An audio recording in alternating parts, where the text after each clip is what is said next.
Bon, les gens parlent d'église, église, et les gens veulent différentes formes d'église. Et d'abord, il y a différents types de membres, il y a différents types de pasteurs, et, et fondamentalement, il y a deux types d'églises. Il y a ce qu'on appelle une église attractive ou attrayante et une église missionnaire. Bon, l'église attractive peut être missionnaire, mais souvent, ce n'est pas le cas. Bon, l'église est missionnaire ou attractive selon le flux ou la quantité de royaume de Dieu qui est livré, qui est donné dans les services de la dite. Vous voyez que lorsque l'église est attractive ou attrayante, l'accent est mis sur la structure, la forme, comment on fait les choses, la beauté de l'église, le niveau social ou socio-politico-économique des gens qui viennent dans cette église, le nombre de véhicules qui sont garés dans le parking, le niveau de langue et les différentes langues qui sont utilisées. C'est pourquoi vous allez voir, plusieurs personnes aiment utiliser le mot Église internationale ceci, comme si l'internationalisation de la nominalisation, de la dénominalisation va apporter un plus à vous voyez que l'attractivité de l'Église vient fondamentalement de sa situation géographique. Et donc, et comment la chose est faite, est ce qui intéresse les gens. Bon, il y a une semblance, pas toutes les fois, hein, ne disons pas toutes les fois, il y a une semblance d'évangile, mais en fait, ce qui intéresse, c'est le décor. C'est le décor et la beauté et les peintures. How classy is the church et ceux qui viennent à cette église-là. Donc, une église attractive ou attrayante est comme un lac qui se ressource, qui se nourrit, qui se gonfle ou qui attend ses différents tributaires. Autrement dit, les gens qui viennent, ou bien le niveau du bâtiment, le nombre d'étages du bâtiment, le carrelage, des choses comme ça. Et même les chaises et les bancs qui se trouvent dans l'église, et les diapositives, des choses comme ça. Jean Mega Church, bon, des choses comme ça. Mais c'est un lac. C'est un lac. Mais une église missionnaire ou missional church, là comme on le dit en anglais, l'église est en soi une rivière. L'église est en soi une rivière qui ne cesse de couler. C'est une eau vive. Donc l'église attrayante ou attractive est centrifuge. Vous comprenez le mot en biologie, lorsqu'on fait les excitations des muscles, tout ça, il y a excitabilité, mais la motion est centrifugée. C'est-à-dire, on fut le centre. Dans une église attrayante ou attractive, on met beaucoup plus d'accent sur le physique. Et on quitte petit à petit ce qui est doctrinal. Et là, vous allez voir que petit à petit, on commence par diluer le lait. Et les gens n'aiment plus qu'on leur donne le lait non dilué, c'est-à-dire la parole de l'évangile. On ne parle plus du péché, on ne parle plus de salut. On parle de l'argent, on parle des développements sociaux, politico-économiques, développement personnel, c'est pas mauvais.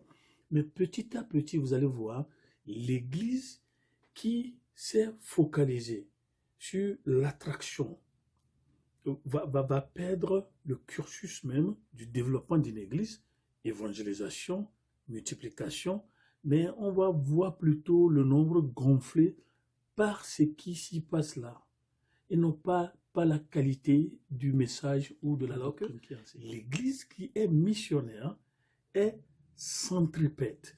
C'est une église qui fait recours toujours, ou bien qui retourne toujours à l'origine. Est-ce que nous sommes toujours en mission? En fait, la mission, ce n'est pas un devoir de l'Église. La mission, c'est l'ADN de l'Église.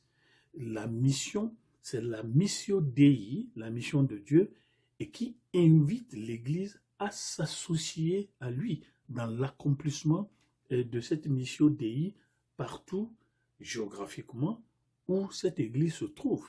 Donc, une Église attractive, le modus operandi, c'est comment attirer des gens. pas divers moyens matériels, techniques, et n'ont pas la beauté de l'évangile. Et donc, une église missionnaire, vous allez voir que c'est une église en mouvement qui défie souvent la culture et qui dénonce ce qui ne va pas dans la société. Donc, c'est une église qui fait... Les gens viennent parce que les gens vont dire, je veux écouter le vrai évangile. Je veux écouter le message du salut. Donc, aujourd'hui, vous voyez qu'il y a toute une confusion. On ne sait plus ce qu'est une église. On ne sait plus ce qu'est l'évangile.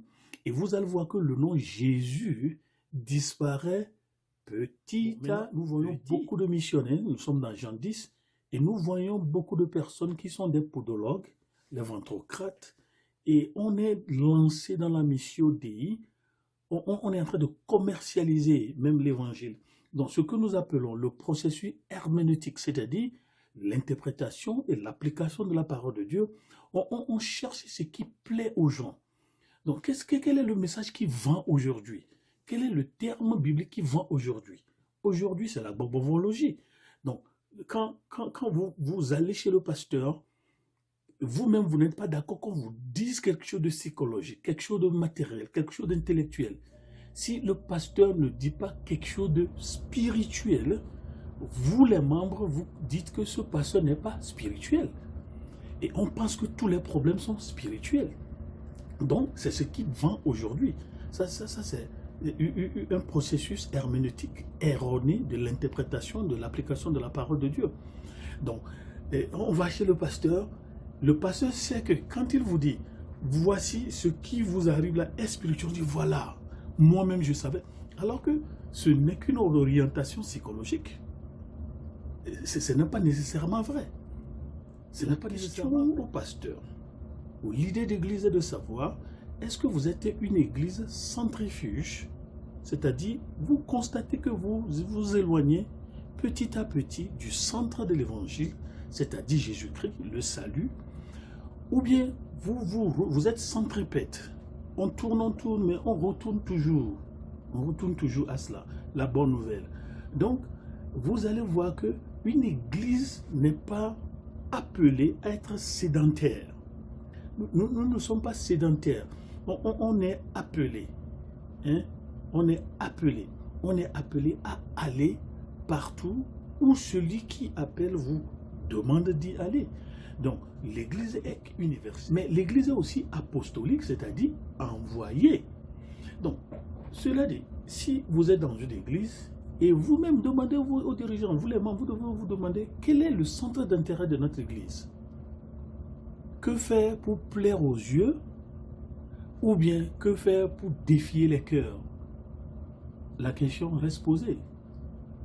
Alors, l'église de Jésus est là pour dénoncer le péché et donner le message du salut clair. Tous les hommes sont pécheurs et privés de la gloire de Dieu. Le salaire du péché, c'est la mort. Mais le don gratuit de Dieu, c'est la vie éternelle en Christ Jésus.